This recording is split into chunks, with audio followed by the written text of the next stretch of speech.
The renaissance of big issues in anthropology, which was something I did talk about in the RAI presidential address the previous year, inevitably draws us towards the notion of cultural transmission. This is because the systems of culturally mediated social relations that anthropologists are evidently so well equipped to study only survive in the long run because they are able to provide the conditions not only for their own continuity, but more critically for biological reproduction. I begin here with the notion of culture as the non-genetic social transmission of information and actions or practices that are mediated by the brain. As is now established, the brain itself has been subjected to selection pressures that have resulted in its greater size and complexity. As the efficiency of learning depends on memory, so the brain has not only evolved to process cultural information, but itself has been increasingly moulded by an environment in which cultural transmission has become crucial for survival, especially in humans. While in each lifetime, exposure to rich cultural environments reorganizes neural circuitry in a way that ensures optimal performance in immediate social contexts, fixing memory through the limbic system and habitual bodily activity. Ultimately, therefore, culture as a resource for adaptation is more rapid, focused, and flexible than either genetic or physiological adaptation, and an engine for the production of diversity more complex than anything found in biological systems, of which, of course, it is part. In biological systems, there are clear chemical and other constraints: the structure of DNA, replication speed, sexual maturation, mate selection, and gestation times. But with culture, there are no such constraints. In studying cultural transmission, we have to explore and attempt to synthesize hypotheses over a series of levels. The micro level, applying to bodily and cognitive aspects of processes of practical learning and innovation, and also interpersonal interaction. A middle range level at which social institutions serve as contexts for perpetuating transmission, and the macro level, addressing issues of cultural history, adaptation, phylogeny, diversification, and spatial diffusion, often part of explanations of longer-term trajectories of socio-cultural change of the kind we might describe as evolutionary. Cultural transmission is, of course, imperfect. Apart from the occasional mutation and chromosomal malfunction, the information in genetic transmission, while rather slowly transmitted in humans compared with microorganisms, is at least transmitted with greater fidelity. Cultural transmission, by comparison, is fraught with hazards and never reproduces information in a precisely identical form. All the more reason, given the evolutionary importance for Homo sapiens, that human social systems are full of mechanisms that deliberately or inadvertently provide for secure and effective contexts in which it can take place. If we start, as I have suggested, with the idea that cultural transmission is the reproduction of information and practices through social learning, independent of the genes or other biochemical means, carried via the brain and involving one or more motor sensory system, then we can ask, as comparative zoologists have done, how common cultural transmission is amongst all living organisms. For many, for example, John Tyler Bonner, it is a phenomenon distributed throughout the animal kingdom. Of particular importance for anthropology are reports of the transmission of chimpanzee material culture, innovated washing of food in managed populations of habituated macaques, and self-medication using particular plant species. There are enormous numbers of cases of this kind that have now been described. The repeated discovery of similar cases serves to remind us to avoid teleological definitions of culture as something that sufficiently defines us as what we are as a species. Clearly, the more complex mental states of which humans are capable, consciousness, higher order intentionality, language sharing, narrativity, the very features that underpin the Weberian and Geertzian idea of culture as webs of significance, have a profound influence on how culture is transmitted. But we should not allow these elaborations to dictate our definitions, otherwise cross-species comparison would be impossible.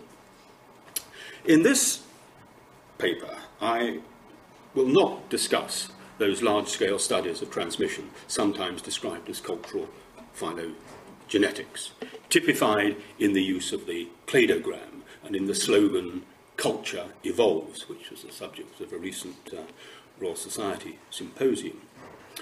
While I'm broadly sympathetic to the more measured claims of such approaches, which certainly form part of the intellectual backdrop to what I want to say here, I shall instead organise my remarks around 5 headings: microprocesses, life cycles and generations, forms of knowledge, measuring growth and loss, interpersonal relations and contexts, and by way of a conclusion, rates of change. By microprocesses, I'm referring to observations of the detailed way in which cultural information is acquired at the level of the individual, of how culture moves from one brain to another, studies of copying, learning and innovation by either neuroscientists, psychologists or ethnographers using cognitive and other theoretical frameworks. Such approaches, amongst other things, seek to ask whether the transmission of those mental structures that organise ideas, actions and relationships make us any different from other animals. It has been suggested that there is a problem in using the very word transmission to refer to the process by which cultural competence is acquired by individuals. It is true that if we examine the way in which information moves between individuals, the process is much more interactive and complex than suggested by the passive idea of transmission, which seems to suggest that this stuff called culture is flowing between generations and through time, or copying, which implies a fax or a photocopier analogy. But consider how individuals actually learn technological processes, such as metalworking or basket making. Another example that demonstrates powerfully the systemically involved character of transmission is the process whereby a baby learns how to use a spoon. This is incremental, comprising gradual coordination between eye, mouth, fingers and arms. The child is motivated by the desire to connect the food on the dish with its own need to satisfy its hunger. It is provided with tools that have been specially developed by others to achieve this objective. But while it may also be encouraged to perform a particular sequence of actions by a parent or other person, by and large, it has to work out for itself how to perform a complex chain of operations, and will generally succeed with repeated attempts. This is not merely replication, and all learning involves an element of self-discovery, and therefore the potential for change. There's a similar problem in the way some psychologists and linguists use the term acquired in relation to language. For Tim Ingold, echoing Margaret Locke, this is much better understood as being continually regenerated through children's developmental involvement in the world of speech. In the context of large data sets of the kind sometimes examined by archaeologists and biologists, such irregularities and subtleties are normalised out, and the idea of transmission as group-to-group flow over time seems more plausible. So rather than argue for an alternative, I'm content to use the term cultural transmission to refer to all levels of analysis, given that we understand its limitations. These examples also draw our attention to the differences between field data and data gathered in laboratory settings. Experimental studies, on the whole, tell us what can happen in natural contexts, not what actually does happen. A classic example of the disjunction that can sometimes occur is found in the history of studies of chimpanzee language learning. Under controlled laboratory conditions, the potential of chimpanzees for complex grammatical and novel communication using signing has been impressively demonstrated, and to some extent also the ability to independently transmit these skills to other individuals. However, there is less evidence of chimpanzees innovating such practices under non-laboratory conditions and sustaining them over time. What the spoon-feeding example also exemplifies is that cultural transmission is neither the copying of abstract models of representation, but, as Bourdieu insists, the imitation of actions. This is why Tim Ingold prefers the notion of inskillment to that of enculturation, and rejects classic cognitivism, as he calls it, in favour of a more emergentivist approach. Indeed, he offers us a forceful critique of Sperber's position that knowledge is essentially mental content in the brain, waiting to be expressed, and transmission, the process through which representations are discharged. But accepting that the cognitive and physical process of transmission is embodied and not the mechanical replication of bits of biochemical information in the brain is not the same as accepting that there are no cognitive preconditions for learning. For Sperber, the problem with a tabula rasa is that it cannot learn. It is true that processing devices can themselves be learned, and this is what is happening in learning how to use tools, and in language learning, most specifically in the proposal for what has been called a language acquisition device, constructed and then furnished with specific syntactic and semantic content. Certainly, once the essentials of language are in place, learning and cultural transmission take on a different form. But how do we learn the processing devices? And here I quote Ingold again. Unless both sender and recipient possess a common set of interpretive devices, what Tooby and Cosmides call human metaculture, communication cannot even begin. And at some point, there has to be an interface with those genetic inputs which predispose us to learn, however much they are intertwined with the non-genetic facts of biological development. Ingold sees the work of many evolutionary biologists as resting on a circular argument involving a simple redescribing of observed phenotypy as a set of epigenetic rules. He would much prefer to discard what he calls the opposition between innate cognitive mechanisms and acquired cultural content by showing how the forms and capacities of human beings, like those of all other animals, arise within processes of development, which are an unfolding relation between genes and environment. Organic form, therefore, arises as an emergent property of the total system of relations, and evolution becomes the derivational history of developmental systems. In this, he's following Oyama. Learning to throw or to play a piano is not a matter of acquiring from, but of formation within an environment, of the necessary neurological connections, along with attendant features of musculature and anatomy. The architecture of the mind is the result of copying, but not an automatic transcription of cognitive devices, but of following what other people do. Thus, the evolutionary process becomes one in which organisms set up the developmental conditions under which their successors live their lives, or, as Ingold puts it, the manifold capacities of human beings emerge within fields of practice constituted by the activities of predecessors. Consider, for example, the now famous case, I think, of the transmission of the recipe for Mornay sauce. While for Dan Sperber, the recipe includes everything you need to know to prepare the sauce in your own kitchen, and all that is necessary to replicate this part of culture is to read it. For Tim Ingold, the recipe can only be effectively replicated in the context of the reader's prior experience of things like melting, stirring, handling substances, yes, using bits of kitchen equipment, and so on.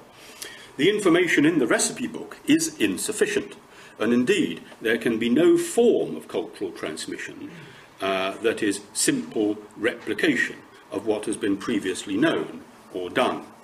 Because of this, there are always opportunities for minor corrections and loops and reflection and innovations. So more what you can see there in the bottom right-hand corner. From the microprocesses of learning, I want to move to the contexts in which learning takes place, life cycles and generations. The average human life cycle is less than 1,000 months and sets the outer limits of opportunity for the transmission of culturally informed behaviour. The lifespan of different species, as you can see here, are very variable, and we might expect a strong correlation between longevity and the volume of cultural behaviour transmitted. While in most it operates between genetic parents and their offspring, in some it may pass from grandparents, between siblings and others who are genetically related, and in some cases where the dyads involved are not. In humans, all these interactions provide opportunities for transmission, but the volume of activity between those who are not genetically related is much higher and varies greatly between different populations. The extent to which those other than parents are involved will reflect group size and patterns of movement in relation to the maturing individual. All core transmission is still strongly correlated with biological relatedness, though this markedly decreases as societies become more complex, larger, and acquire social divisions of labour, schools, writing, and mass media, such like. The window of opportunity determined by lifespan must, however, be further divided into phases of greater or lesser intensity of transmission. The short-term episodes during which cultural skills and information are learned are the precondition, but the sum of all transmission is not simply the aggregation of so many identical episodes. These appear to have a sequential structure, though are unlikely to take the same form in every case. One plausible example is provided here by Ruddle and Chesterfield, who discuss learning craft skills in the Orinoco Delta. As individuals mature, the character of learning episodes alters, involving the use of more individual experience and ability to solve problems through social interaction. Learning to use a spoon at 2 is not the same as learning a differential equation at 15. In modern educational contexts, we tend to conceptualize learning for the purpose of measurement as a one-off event, both in laboratory settings and in the real world. We can see this in the testing and marking regimes beloved of audit culture, involving so many learning outcomes. But learning is not only a continuous process of accumulation, unlearning, rethinking, and reinforcement, but is phase-dependent. It occurs in different ways at different stages of the life cycle, right from the moment when sentience is instantiated in the embryo through its immersion in a world of sound and movement. Thus we now know that the acoustical environment of the unborn child is the context in which babies learn to cry in their mother tongue. The crux of the problem, therefore, as Ingold reminds us, lies in understanding processes of ontogenetic development. Piaget long ago showed how the order of conceptual development is crucial to the performance of basic tasks. We cannot learn how to pour water from one container to another without mastering concepts of volume. We cannot learn needlepoint before we have mastered the intuitive physics of manipulating a needle. We literally cannot run before we can walk. We have to know how to use tools before we can execute the jobs that require them, except that often as not, we learn how to operate a tool by repeatedly using it in a real context. It is this idea that certain things have to be learned to acquire other things that has given rise to the idea of metaculture. Cultural equipment learned first in order to facilitate the learning of the rest of culture, and upon which we have already touched. But precisely because these early learning skills are so important in childhood, they come with physical and mental filters that often render individuals less susceptible to innovation later in life. Among the more obvious examples are the establishment of a core phonological repertoire restricting later language learning, sex-linked ways of body movement, and basic classifying strategies. But it is not only that certain things have to be known in order to acquire other things, how to hold a knife before you can cut a joint of meat, but it is by no means the case that once learnt, cultural knowledge is inevitably retained, even that which represents a considerable investment in learning. What we learn with the short-term aim of passing an examination may not survive adolescence. But even more frighteningly, the young children of ethnographers who become more fluent in a local language than their parents during fieldwork may lose the language with equal rapidity if it is not reinforced on return from the field to their native culture. Quite apart from individual forgetting of information insufficiently deeply encoded in memory or temporary forgetting, some cultural knowledge is age phase dependent. The knowledge acquired by children, here we are, some examples of childhood cultural behaviour, the knowledge acquired by children in order to operate in the nursery or playground may be useless after adolescence, as the work of Peter and Iona Opie in documenting the acquisition of children's law so well exemplifies. This, incidentally, is Peter and Iona Opie in the playground, doing ethnography. Participant observation, indeed. Although socialization and enculturation are continuous processes, and patterns and learning content change as we move through different social roles, there are periods in a developmental cycle when learning is more intense than others. Quantitatively speaking, most cultural knowledge is acquired in the first few years of life. For example, by the age of 6, most Quechua Maya children can correctly identify 80% of the plant species growing in a household garden. And you can see, this is an experiment performed by Zaga some years back, but you can see how it plateaus off after the age of about 6 in a rather interesting way. Of course, that doesn't apply to all kinds of knowledge acquisition, but certainly to learning the names and identifications of home garden plants. Although new patterns of behaviour can always be acquired and information lost and replaced, once a particular threshold has been reached, the repertoire has a constraining effect on change and itself becomes part of the context. Life cycles and socialisation ensure that we are more likely to act in predictable than in unpredictable ways, and to always act conservatively in response to new stimuli. Given the importance we are attaching to the life cycle and phase dependency, one might reasonably wonder how life expectancy and other changes in the maturation process, age of menarche and of marriage, age and duration of formal schooling, impact on acquisition and transmission, and on the potential for expansion. We assume that Pleistocene life expectancies were less than those for us living in the 21st century. We assume that. And the average lives of those of poor people living at subsistence levels in remote eastern Darfur, different from well-nourished urbanites living in post-industrial Kyoto. Indeed, just how much variation in life expectancy we can find in a single geographical population is well exemplified by the Japanese temporal set.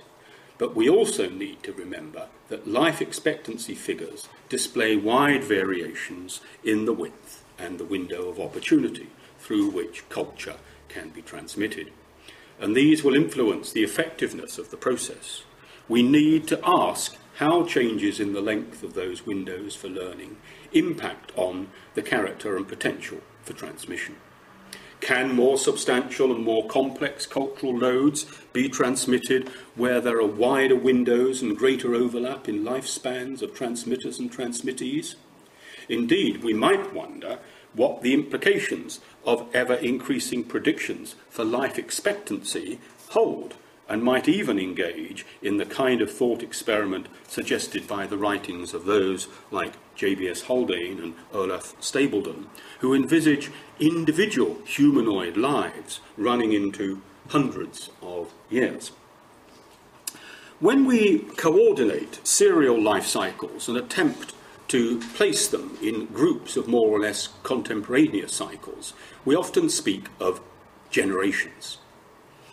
Cultural knowledge and practice is routinely reported as having been transmitted from one generation to the next. Here, the word generation is usually understood as referring to individuals of an approximately equal relative age, ideally encapsulated in the idea of siblinghood. Members of the same generation are assumed to associate, and through association to reinforce existing practice or confirm innovatory ones, to receive cultural information from and to be subject to social control of ascendant generations, and to transmit cultural information and exercise social control with respect to descendant generations. The concept is built into all human languages as a fundamental tool of social categorization, most obviously expressed in the generational terminologies of kinship, though the number of generations encoded varies between languages. For example, from the two generational terms we find amongst the Nharo San to, say, the six that I have reported for the Indonesian Nuaulu. Moreover, the generation has become the unit by which we measure and configure processes of cultural transmission in terms of diachronic movement, over and above the individual dyad. But how we might empirically measure a generation has never been, as far as I can see, discussed. It depends on the age when a female first produces live births and on the age of death. On the basis of recent historical evidence for menarche, this might be set at 15, though it is quite possible that as we recede further into the past, so the age of human menarche and first birth comes later, consistent with what we know of contemporary socio-economic and ecological constraints. But for increasingly earlier hominids, it may have been earlier, closer to the maturation cycles of other large apes. For example, the chimpanzee menarche is at about 7 to 9 years in the wild and 11 to 12 in captivity. Similarly, age of death varies widely between primate species and between different historical and ethnographic populations. In very crude terms, we might say that the human lifespan giving rise to effective generational transmission is 30 years, with a generational overlap of 15 years. 15 years being the time available to transmit all crucial cultural behaviour, assuming that transmission is vertical between parents and offspring. Alternatively, we could assume average date of first birth at a mother's age of 20 and death at 60, giving a 40-year period for effective transmission. It might then be hypothesized that the longer the generational overlap, the more effective the cultural transmission and the greater adaptive fitness. Where there are more grandparents and more great-grandparents, there are theoretically more opportunities to transmit. The average rate of the generational cycle will influence the rate of population change, and the rate of generational turnover will have important consequences for the speed and character of socio-cultural change, as would the smallest population and social group necessary for effective cultural transmission. that is the socio-cultural equivalent of a viable breeding population, the minimum overlap of generations necessary for viable cultural transmission to take place, and the relevance of birth interval. The less life cycles or generations overlap, the steeper the graph of transmission and the more risky the process, while the rate of cultural transmission might be diminished where there is an age difference between mates or effective parents. Okay, so that's just a little bit on the concept of generation. I now want to talk a little bit about how knowledge and practice are transmitted in relation to their form. Ultimately, all cultural information relies on some kind of bodily interface, but what varies is the extent to which language is involved in this process. There are many bodily practices that are learned through self-discovery or copying, reinforced by parental actions or those of other significant persons. Much of this learning occurs with self-reflection and systematic conscious cognition, such as digging in ways that are culturally specific, or tying knots. None of the knowledge required for tying a knot need be in the form of language, but occasionally this might help. In fact, I performed an experiment with some of my students yesterday, talking about cultural transmission, and I got them to replicate knot tying behaviour, and they actually said that talking about it as you were doing it actually made it more difficult. Yes. So language isn't always something that facilitates a knowledge transmission process. None of the knowledge required for tying a knot, then, need be in the form of language, but occasionally this might help. In the world of practical knowledge of the environment, much knowledge is, therefore, what we might call substantive, meaning that it may be quite complex and extensive, but is not itself ordinarily committed to language. This is the case with much folk biological knowledge, such as that concerning plant maturation and ecology. People acquire this knowledge through a combination of long-term interactions with plants, as individuals or in social groups, but the knowledge is seldom systematically organised linguistically. By contrast, lexical knowledge is all that knowledge encoded in language, or where the language may provide a key to accessing substantive knowledge that is not itself lexicalized. One step up from lexical knowledge is textual knowledge, in which words are organised into sequences of utterance. To some extent, we acquire cultural knowledge by mastering scripts that are in part encoded in language. Thus, Chuck Frake famously demonstrates for the Suwanun of Mindanao how to ask for a drink or how to diagnose a disease. The oral texts that compress emergent consensus and rules may be narratives such as myths, though may also take on a more permanent written form. And irrespective of the possible means of knowledge transmission, we must ask whether we get different patterns in different cultural domains. Are forms of bodily movement, digging or tying knots, that, as most long ago demonstrated, are no less culturally constituted than, say, speaking, transmitted differently from, say, plant names? We know that different skills and different kinds of knowledge take different times to acquire. Are there differences between domains constituted largely through physical objects compared with those that are more abstract and ideational, such as religion? Much cultural knowledge cannot be transmitted except in relation to the physical objects and properties to which it relates, as the objects themselves provide essential props in that transmission process.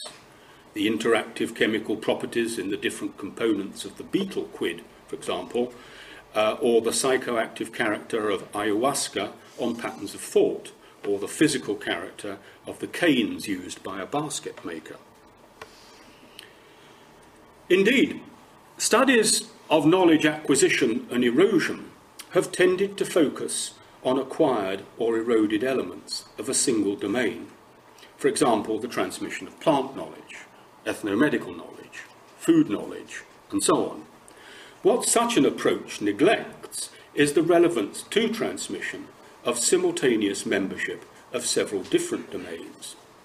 Thus, the erosion of knowledge in one domain may accelerate erosion in another of which that plant is a member, or alternatively, maintenance of knowledge of the plant in the context of one domain will enable retention of knowledge in another. The more complex the domain, the more this kind of overlap is likely to be significant. Degrees of overlap in content of cultural domains is just one way in which we can approach issues of fragility and robustness in different kinds of transmission system.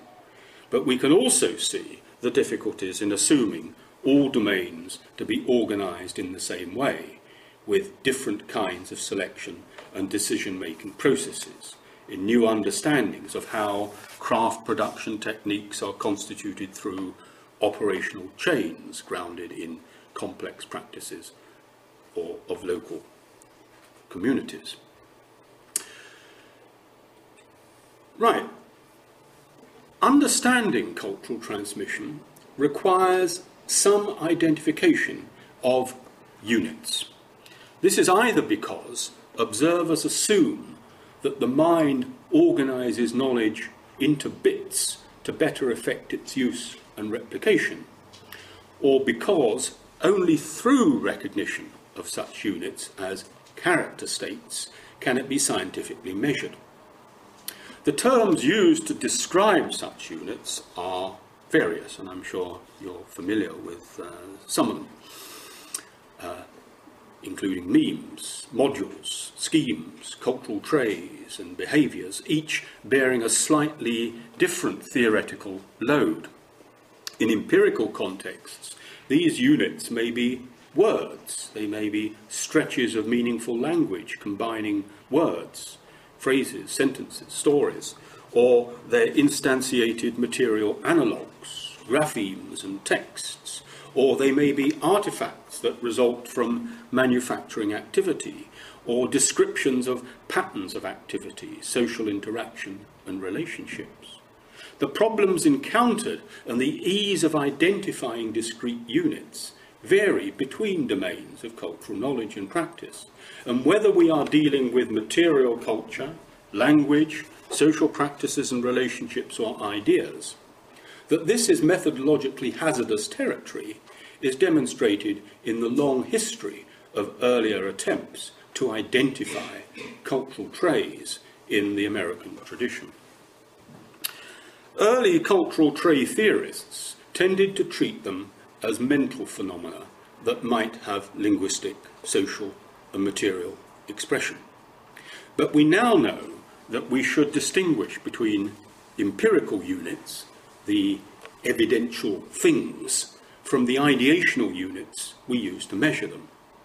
In many respects, the boundaries of the units selected will be fairly arbitrary, because what is transmitted will vary between occasions and depending on the scale of the analysis. As Stephen Shannon and Mark Collard rhetorically ask, is every whistling of a tune or every telling of a story to be treated as an example of a trait?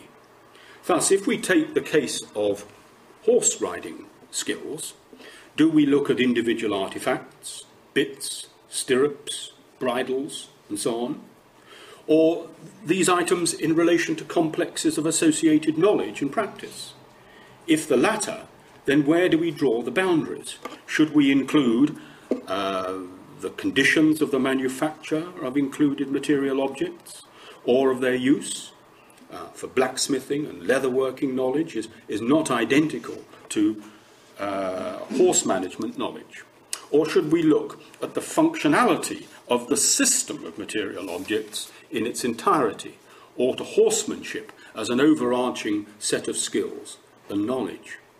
If we're looking at chimpanzee material culture, what is it that constitutes a behaviour that we can measure? Is it the use of the grass stalk to extract termites from a mound, or the associated knowledge and practice that leads up to that point, including the selection and making of the tool? Indeed, we could say that all forms of anthropological analysis involve decisions about how to divide up distributions of continuously variable cultural data. But most often, such decisions are made casually or in ways that are assumed to be self-evidently true. The problem with transmission studies is that we are dealing with large formal data sets subjected to quantitative analysis, where the problems are less easy to disguise, and where measuring associations between units incorrectly established can result in spurious correlations. Units, therefore, are no more or less than character states and can show either discrete or continuous variation. At this point, we can return to the notion of recipe for the unit of cultural replication. Despite Ingold's admonitions, the notion of recipe has proved productive in studies of cultural transmission, and not only of food culture. In medical ethnobotany, the instructions for preparing particular herbal treatments in both folk and scholarly systems of medical knowledge are routinely described as recipes by both practitioners and observing anthropologists. In technological studies, people speak of recipes for making a pot. For Brad Shaw, recipes are a species of model for getting practical things done, to facilitate the memorability of complex procedures, the predictability of results, and social coordination of complex tasks. But as we've seen in the critique of Sperber's Mornay sauce example, it is difficult to see the recipe itself as the unit of replication, rather than the recipe plus a host of other cultural assumptions that permit its expression. Even if identifying units of transmission is hazardous and the process is interactionally complex, cultural practices and knowledge self-evidently move between individuals and through time. Old content disappears and new content is acquired. The starting point for understanding patterns of growth and loss is the occurrence and recognition of intracultural variability. For ethnobiological knowledge, for example, studies of variability are now numerous and have raised important issues concerning the extent of cultural consensus and how this might constrain networks through structured bias and stochasticity, knowledge exchange and flow, the information upon which subsistence decision-making might be based, and strong evidence for the role of social and situational factors. Such studies have reinforced a distributional view of knowledge, but as long as knowledge remains orally articulated or even devolved in non-linguistically coded tacit experience, it often poses obstacles to effective reproduction through the literate mode, inviting serious oversimplification, straining the limits of ordinary language as a medium of transmission, and giving rise to specialized forms of language, such as mathematical notation, or devolved in practical interactive demonstrations of which language may be the lesser part. Consider, for example, how you would explain to a child how to tie a shoelace over the phone. As individuals vary in their classificatory, substantive, and applied knowledge, so chance variations in small populations can have disproportionately and radical implications for transmission.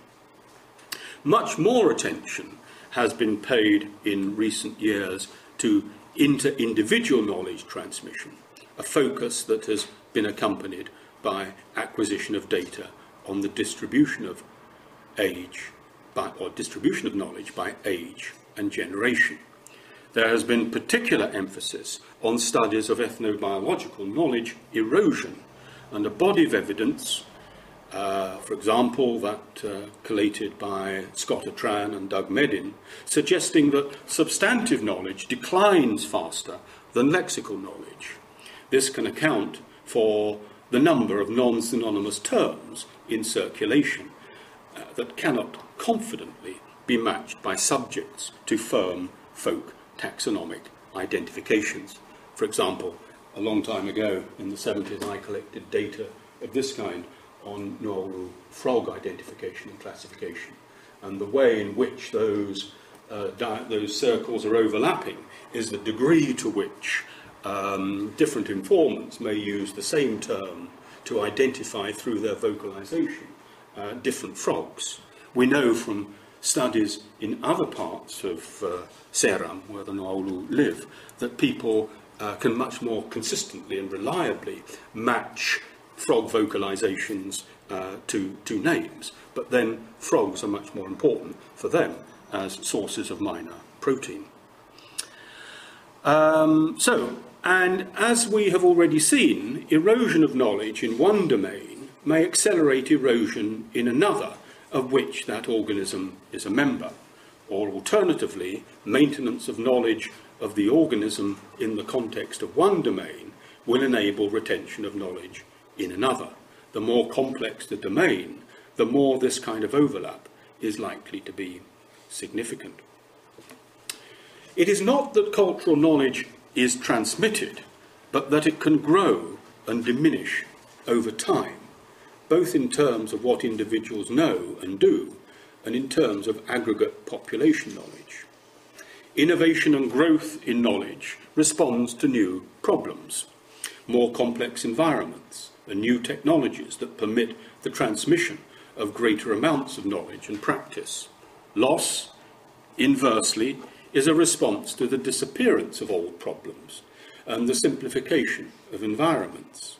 In the context of ethnobiological knowledge, it occurs in times of ecological and economic change, in response to habitat loss and educational, market and other kinds of change.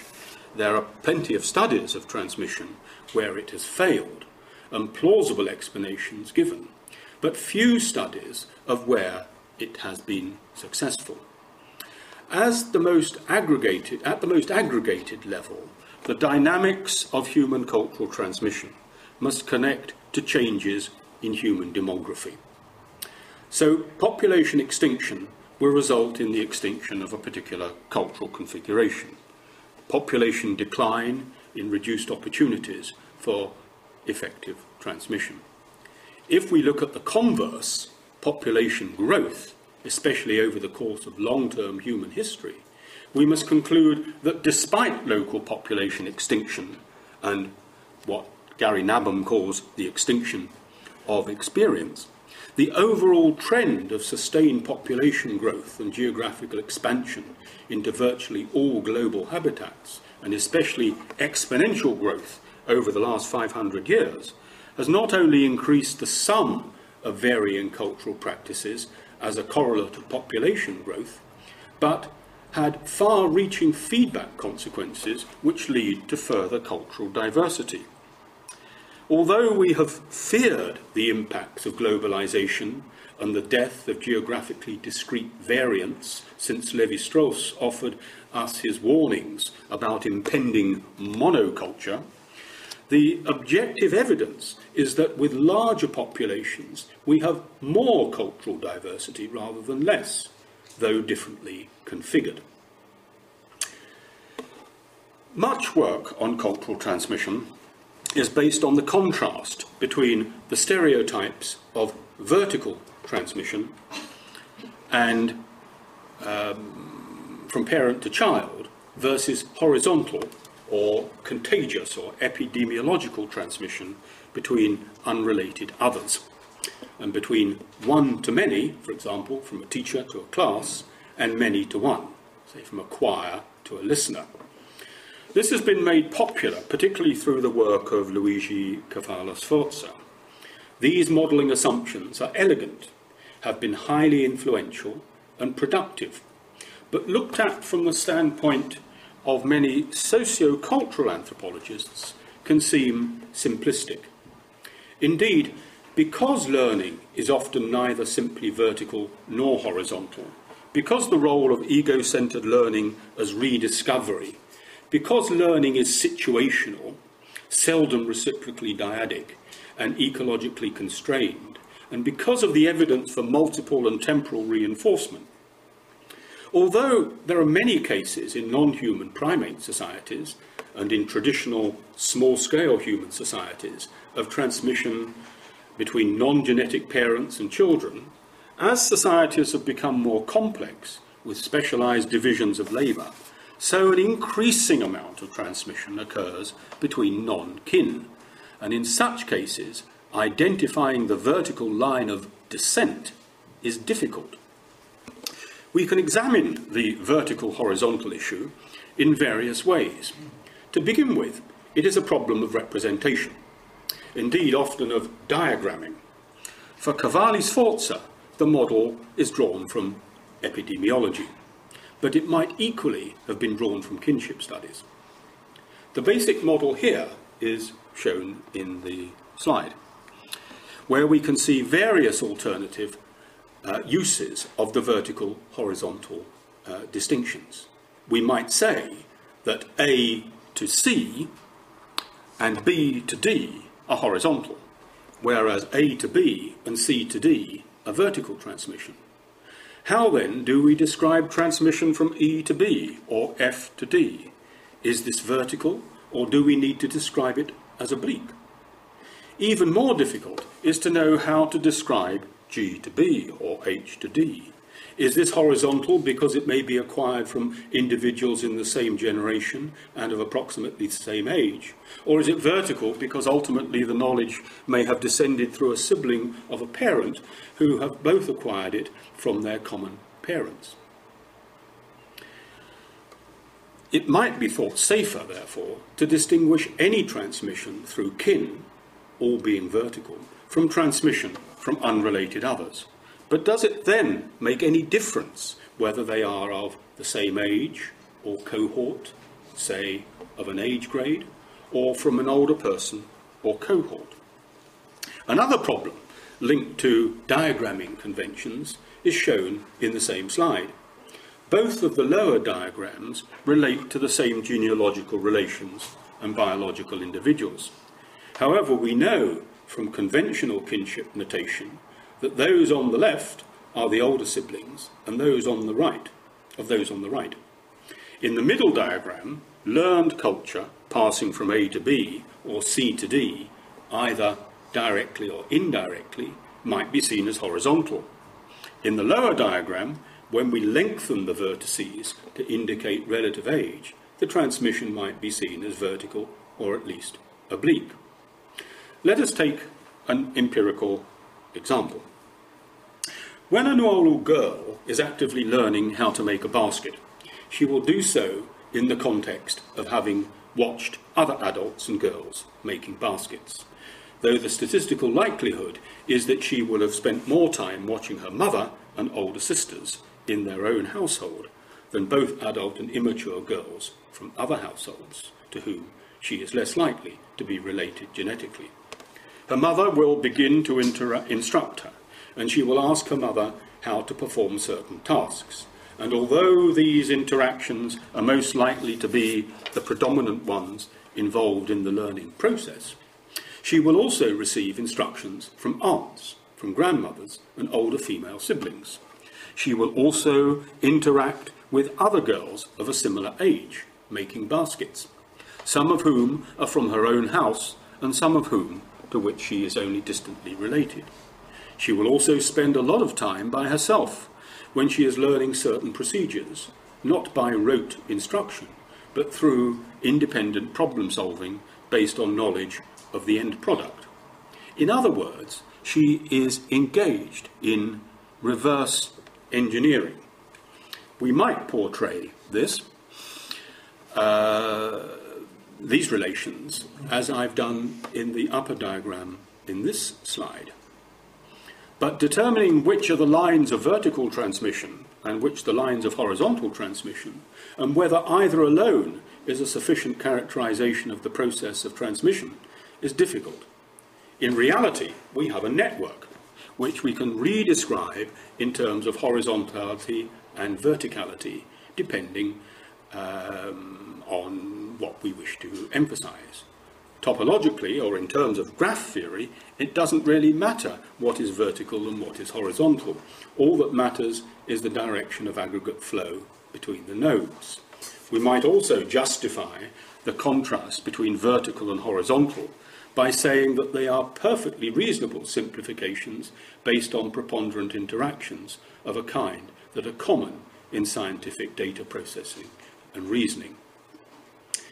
Outside the arena of kinship, we could ordinarily see transmission from teacher to child and from artisan to apprentice as vertical, but in relation to descent through kinship, they might be seen as horizontal or oblique. Consider also the acquisition of cultural practices by children.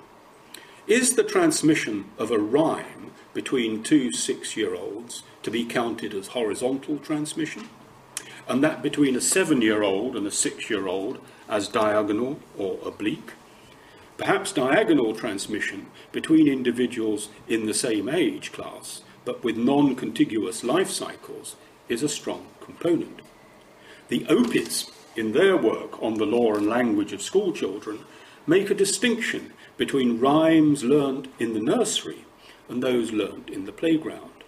In the nursery, the rhymes invariably pass from parents or alloparents to very young children, who in turn may pass on those rhymes to their children or allochildren 20 years later. Then there is the question of scale. If we look at lines of transmission at the micro, interpersonal level, we see a network of lines of causation and reinforcement. At a macro level, this might look like simple vertical transmission. Thus, returning to our kinship diagrams, what looks like horizontal transmission from father to brother, or from a father's brother, looked at in another way, can be represented as vertical transmission from a father. What looks like a tangled network of flows and information at one level may look like a straightforward line of transmission at another. But interpersonal relations of learning do not exist in a social vacuum, and their context may affect the content, form and rate of transmission, while procedures and cycles of socio-cultural reproduction in emergent systems display properties that are more than the sum of their individual parts. We've already seen this for life cycles and generations. Individual actions are constrained by the systems in which they are situated, and at the same time provide the context for other individual actions. As individuals grow and mature, they move through sets of social relations that change and provide different possibilities for transmission, while the transmission of institutional arrangements cannot simply be modelled as the aggregation of more specific cultural components. We can see this in relation to gender. Much core knowledge will always be gender neutral, but some is strongly gender linked, either because the opportunities are constrained by patterns of gender-biased interaction, or because specific cultural rules apply. The gender linkage may either work in a kinship context, for example, from father to son, from mother to daughter, mother's brother to sister's son, grandmother to granddaughter, and so on. Or we can see in B in this slide, information may pass between A and D rather than between A and B because of birth order and gender implications or considerations. Turkmen weaving skills pass from mother to daughter. Nuaulu basket making from mother to elder female siblings to daughters and younger female siblings. Or Jingu Kaibu basketry making between senior and junior males in the same local kinship group. Or knowledge may be transmitted affinely, as described by Elizabeth Tsu, for some Chinese secret medical knowledge. Alternatively, there may be gender-specific institutions constituted independent of kinship descent, as in a nunnery or in a madrasa, or as in Moroccan wood-carving guilds, or in Yemeni minaret building. There's plenty of good ethnography on these. If cultural information can only pass through one sex, then this reduces by 50% the opportunities for transmission. A similar situation applies to other divisions of labour. Specialists will by definition always be a smaller part of the whole, and therefore opportunities for transmission reduced in the population as a whole. Patterns of descent and inheritance may influence transmission of particular kinds, irrespective of the gender of individual recipients. So knowledge may pass through patrilineals to males, or males and females of the same patrilineage, as is the case with much Nuaulu sacred knowledge. In matrilineal societies, it may be the opposite, men acquiring knowledge through the female line, as where Minangkabau elder brothers play a crucial role in instructing the younger generation within the matrilineage. Residents linked to patterns of descent may be important, with endogamy and marriage alliances determining intergroup and intragroup movement. Julian Stewart famously observed the association between continuity in a male, father-to-son residence and maintenance of ethno-ecological knowledge associated with hunting amongst the Shoshone, while James Dietz was able to show through the combination of Chumash archaeological and ethnographic data from Southern California how the movement of women associated with very local residence patterns could explain pattern variability in pottery design. Recipes for medicines and magic, combining both symbolic and technical elements, are often owned in whole or in part by particular descent groups, such that their transmission is skewed by descent. Outside of kinship, other institutions have context and rules for cultural transmission. The transmission of esoteric, symbolic knowledge may be constrained no differently from the acquisition of technical craft knowledge.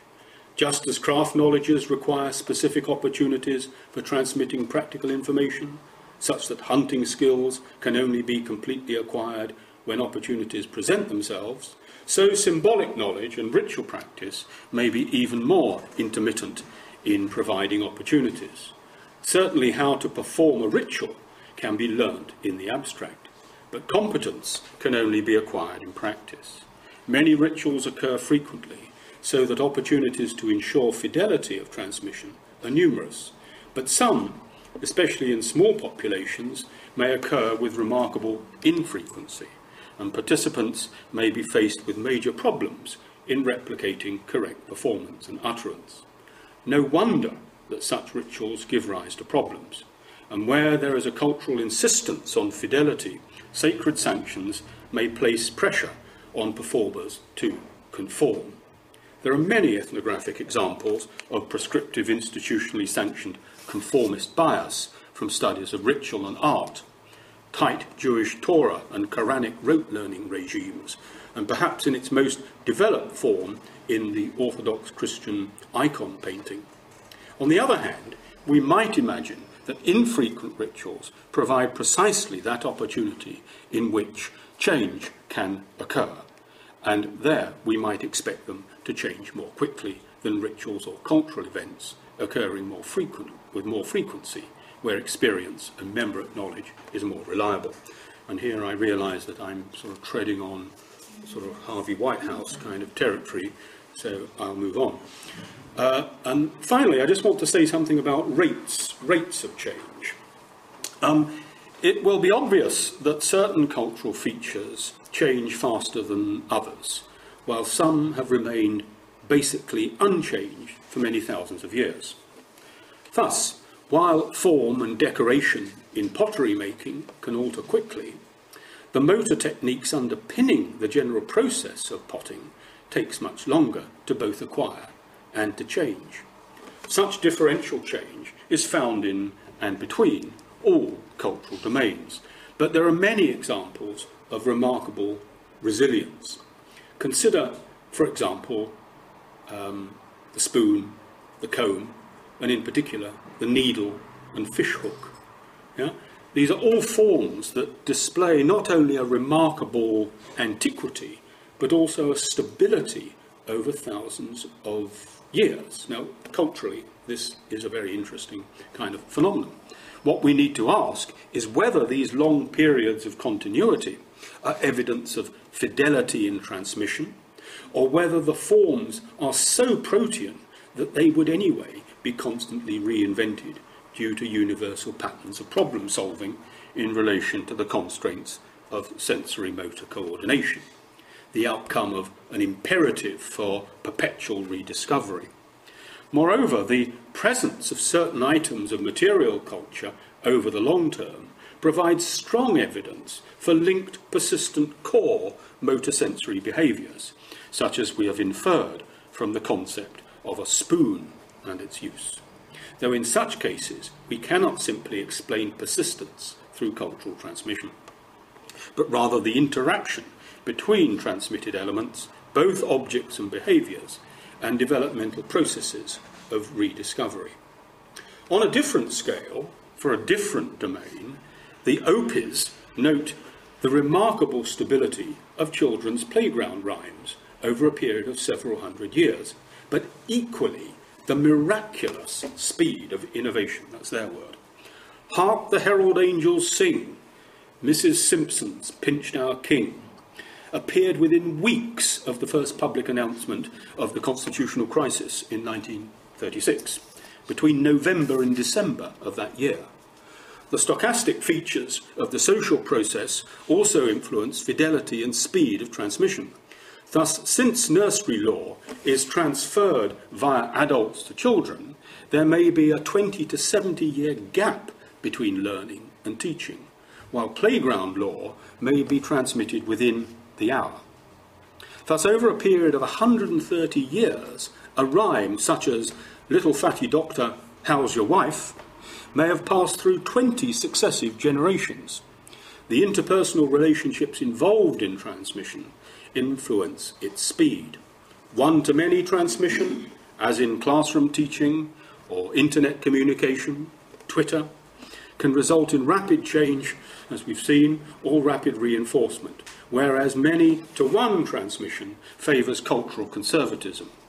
Looking at it differently, things that change quickly are most likely to result from individual choice, whereas things that change slowly are more likely to reflect collective choices.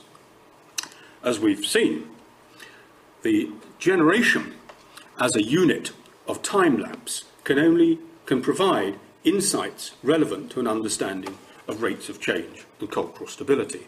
For whereas the unit of a year is surprisingly arbitrary in terms of the cycles for acquiring and transmitting knowledge, the lifespan and its abstraction, the generation, is not. However, variation in generational width, dependent on demographic and social factors, also influences our measurement of cultural change and reproduction. Thus, if we assume a 30-year lifespan, then only 333 generations have elapsed since 10,000 years BP, what we might say is the date of the Neolithic Revolution, and 2,000 years since 60,000 years BP, that point at which some archaeologists agree the origins of modern language and symbolic culture might be dated to. While if we use a 15-year interval, then the numbers are 667 and 4,000 respectively. And if a 60-year interval, then 167 and 1,000. Broadly speaking, as we move from early hominins to contemporary Homo sapiens, so people live longer, permitting increasing overlap between 2, 3, and in some cases 4 coexisting generations, depending on patterns of breeding, maturation, and longevity. These kinds of overlap allow for new routes of transmission, including the skipping of entire biological generations. Technological innovations linked to culture transfer, such as writing systems and electronic communication, may have even more profound implications. I began with the claim that the analysis of cultural transmission occupies a central place in anthropology.